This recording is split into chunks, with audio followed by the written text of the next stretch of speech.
on oil. CBD. I know. I believe that's. Good morning, it's 9 a.m., Monday, October 31, 2022. This is the Muscatine County Board of Supervisors. I'd like to call the meeting to order.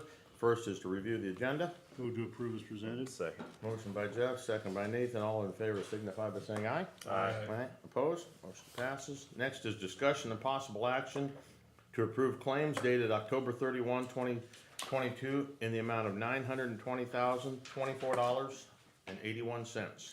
Move to approve. Second. Motion by Jeff, second by Santos. All in favor signify by saying aye. Aye. Aye. Opposed? Motion passes. Next is discussion and possible action to approve stamped warrants dated October 31, 2022 in the amount of $15,582.80. I'll move the approval. Second. Motion by Jeff, second by Santos. All in favor signify by saying aye. Aye. Aye. Opposed? Motion passes. Scott, I did talk to Ron Saturday. They're still waiting on that part that they were supposed to get in October. They've not Oh. heard anything, and there's a louver as well. He said, or a building louver. So those are the two items. And Okay. Heidi let me know they've spent about little over $350 so far. Okay, very good, thank you. Next is discussion and possible action authorizing the chair to sign a general accounting expenditure form requesting CDBG reimbursement for the 2019 disaster-related expenses with Planning and Zoning Administrator Eric Furnace. Morning, Eric. Morning. Yeah, it's hard to believe that it's almost 2023 and we're still working through getting reimbursement for some of our disaster recovery projects from 2019. But this is basically a reimbursement request through CDBG, through Iowa Economic Development. As you recall, late in the game, we became aware that there was going to be CDBG funds that would pay for the local 15% share of the federal disaster grants.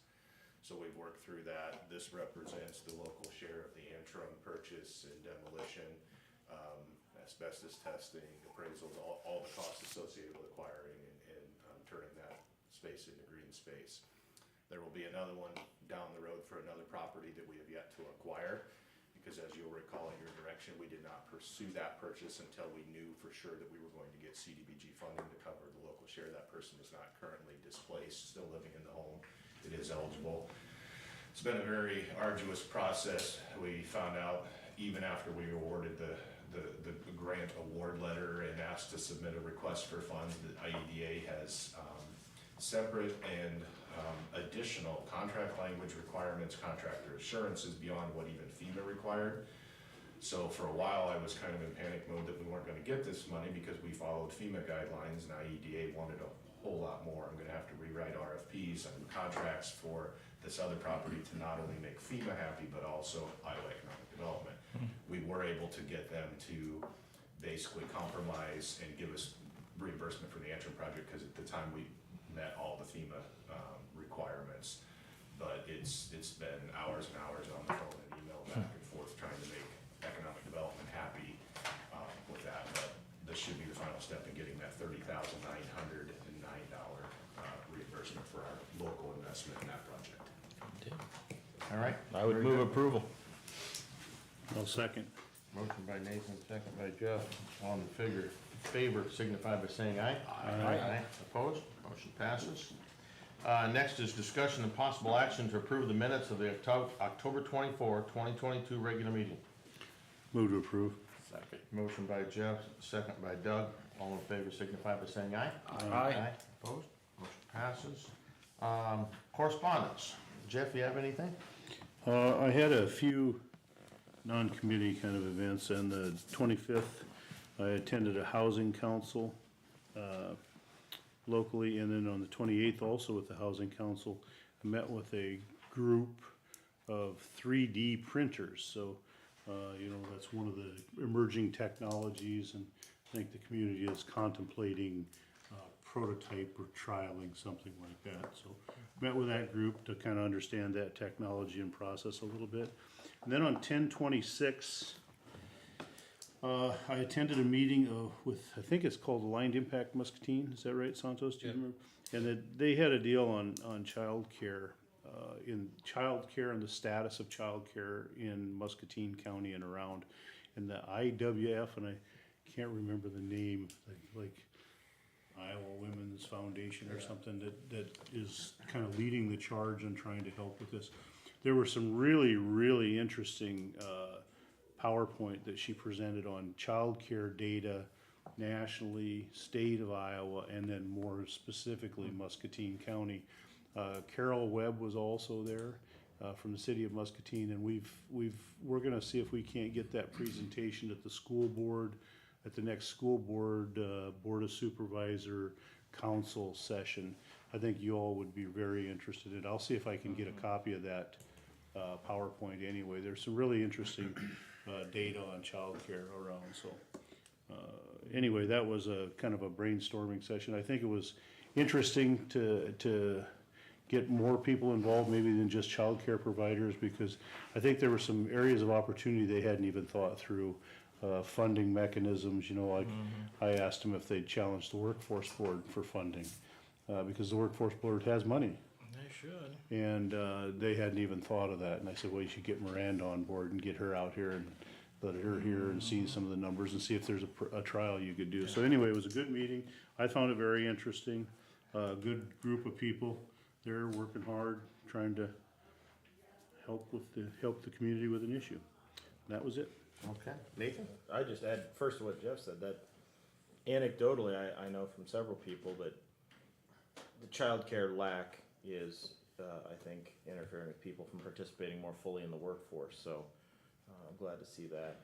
As for correspondence, I did have some communication with our Veterans Affairs Director. We met the other week, Eric.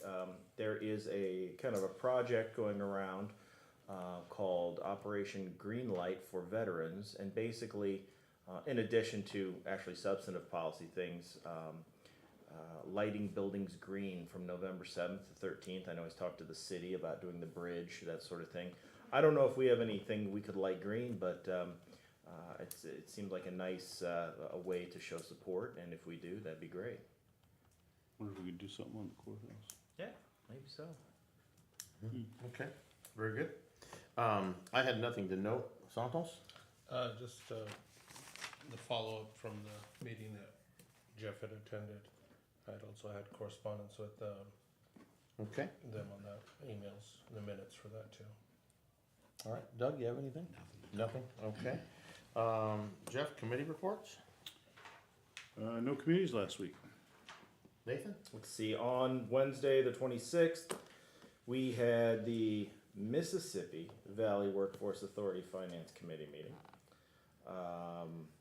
We also had the on Friday, the October 28th, we had the rescheduled judicial corrections meeting, 7th District Corrections meeting. Approved our annual report. Things are looking pretty good there. And let's see, I wasn't at last week's meeting, so I'm just checking real quick if there's anything else. I believe that's it. Okay. I had no committees. Santos, do you have anything? Yeah, on the 27th, I had a We Lead meeting. Biggest things that we talked about is they had a new mayor that was appointed there in West Liberty. And so congratulations to Ethan Anderson for that. And they're still waiting on the notification from the USDA in regards to the potential grant for the West Liberty Foods. And then we had a public health leadership board meeting rescheduled for next month. That's all I had. Okay. Doug, anything? Tuesday night, October 25th, we had our annual fair board meeting, and then we had our regular meeting after that. We had a good turnout for that, so Very good. real good. Very good. All right. Any items with the administration office? Anywhere? Okay. Next is receive information from county employees. Do I have any county employees that wish to address the board on an issue at this time? Step right up. Here's the handout first. Thank you. Good morning. Morning. I just wanted to let you know that the state had sent out us some information on this new homeowner assistance fund, and I had Jim look it over. It's actually funded by the federal government, but it's for anybody needing assistance for any homeowner-related, expense, due to the pandemic. So any hardship they occurred after January of 2020 would qualify them for up to 25,000 if they are a Iowa resident. It's their primary home, and it would cover things like taxes, mortgage, insurance, mobile home fees, anything like that. And we did have one homeowner that had contacted me that they had gone through this program and thought they were approved, but we weren't a participating, everybody, all the county treasurers had to sign a participation agreement, and I hadn't even been approached by them, so I don't know who they reached out to first, but I talked to Felicia, and they had evidently contacted the city of Muscatine and community services and some of those agencies, but I did go ahead and sign up, and we do have one qualified applicant that's gonna receive help. And we are currently sending out delinquent notices, so they go out today in the mail. So we went ahead and asked for these brochures, so we put it with all of the, we send out 1,200 delinquent notices, and those would notify them of the 2021 taxes that were delinquent from September, but it also includes anything that was prior to that too. So they'll receive it, then it's up to them to contact this organization, and then they go through an approval process, and then we're notified that they are qualified and that they're gonna send the funds. So it's a good thing for people to know about. I don't know how much advertising it gets, but I just wanna let them know. Can we put this on our website? Can you put that underneath for the county taxes or something like that, or maybe have, possibly Yeah. put it on our county? I think Sure. it's a good deal as far as it being able to hopefully help those that are needing assistance on it, Yeah. but I didn't even know it existed, and there's a couple links on here that would be good for those applicants, if that's Sure. possible.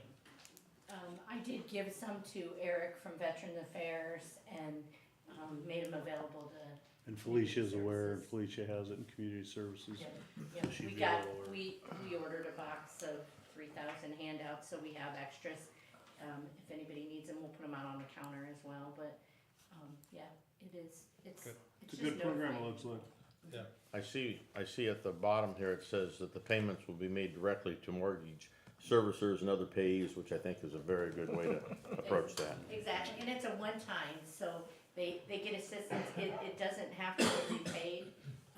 They get a one-time assistance. They do look at their debt-to-income ratio, and so it doesn't automatically approve them for, you know, each one is an individual application up to their specifications. Very good. Thank you. Do I have any other county employees that wish to address the board at this time? I would like to. Yes, maybe. I just want to remind voters that we have early voting in the auditor's office this week, 8 to 4:30, Monday through Friday, as well as Saturday from 9 a.m. to 5 p.m. The last day to early vote will be next Monday, November 7th, in the auditor's office from 8 to 4:30.